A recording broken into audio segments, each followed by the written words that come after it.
Ngithanda ukuthi ngikubingelele khona la kuZimi Life. Sengiphinde ngabuya-ke funa indaba-ke isematheni. Before nje ngihlale kodabeni, cela-ke mbukele ungakhohlwa ukuthi-ke ulike and-ke usubscribe.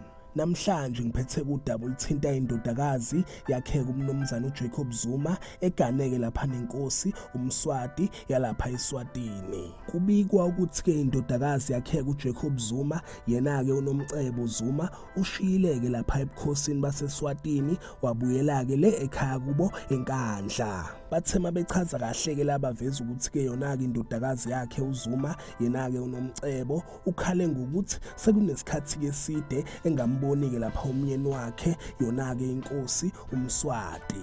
And ingakho-ke yena-ke uNomcebo Zuma ebeke sethatha isinqumo sokuthi-ke eshiye lapha ebukhosini baseSwatini ebuyeleke le ekhaya kubo eNkandla. And okunye-ke lambukele bakuvezile baveza ukuthi-ke ey'nsukwini ezedlule abakhongi bazamile ukuthi-ke belungise izinto khona-ke lapha eNkandla, kodwa-ke baveza ukuthi kunzima. Baveza khona ukuthi-ke indodakazi yakhe uZuma ayizimisele ukuthi-ke ibuyele lapha ebukhosini baseSwatini ngendlela-ke izinto ezenzeka ngakhona, ngenxa yokuthi-ke uhlala-ke iy'nyanga engamboni umyeni wakhe yona-ke inkosi uMswati.